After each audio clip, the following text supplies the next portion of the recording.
ఈరోజు నేనేం చేస్తున్నానో తెలుసా? మీకు తెలీదు. నేనే చెప్తా. అదే మటన్ కీమా బాల్స్ అనమాట. ఇంక ట్రిప్‌కెళ్తున్నాం అని చెప్పాగా లాస్ట్ వీడియోలో. ఇవైతే ఒక 10, 15 డేస్ వరకు నిలవుంటాయనమాట. ఇంక మా డ్యాడీ కర్రీ పాయింట్‌లో కర్రీస్ తెచ్చుకొనని ఫ్రై చేసుకుంటే తినేస్తారు అన్నట్టుగా చేసెళ్తున్నాం అనమాట. మా డ్యాడీ చిన్నగున్నప్పుడు మా నాన్నమ్మ ఎక్కడికైనా ఊరెళ్తే ఇవే చేసెళ్ళేదనమాట. ఇప్పటి వరకు మేము ఎప్పుడు అంత ఇన్ని డేస్ ఎప్పుడు ఉండాలని ప్లాన్ చేయలేదు కాబట్టి ఎప్పుడు చేయాల్సిన అవసరం రాలేదు. ఇంక ఈసారి చేయమంటే ఇంక ఏ యూట్యూబ్ ఛానెల్‌లో చూడలేదనమాట. ఎందుకంటే లాస్ట్ టైమ్ ఒకసారి చేసుకుందాం అనుకున్నాం. ఇంక అప్పుడు యూట్యూబ్‌లో చూస్తే మా డ్యాడీ అన్నారు, "ఇవేం మా అమ్మ చేసేలా లేవు" అని చెప్పేసి. ఇంక అందుకని నేనే నా ఓన్ రెసిపీ ట్రై చేశా అనమాట. ఇంక ఇట్లా బాల్స్ పెట్టిన తర్వాత ఇందులో ఒక్క డ్రాప్ ఆయిల్ కూడా వేయకూడదు. మటన్‌లోంచి వచ్చిన వాటర్ మొత్తం ఇంకిపోవాలనమాట.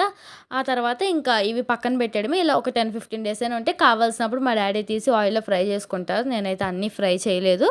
ఇంకా టేస్ట్ అయితే చాలా నాకైతే పర్ఫెక్ట్ నచ్చింది. కానీ మా డ్యాడీని అడిగితే ఒక 50% రీచ్ చేయవు మీ నానమ్మ టేస్ట్‌కి.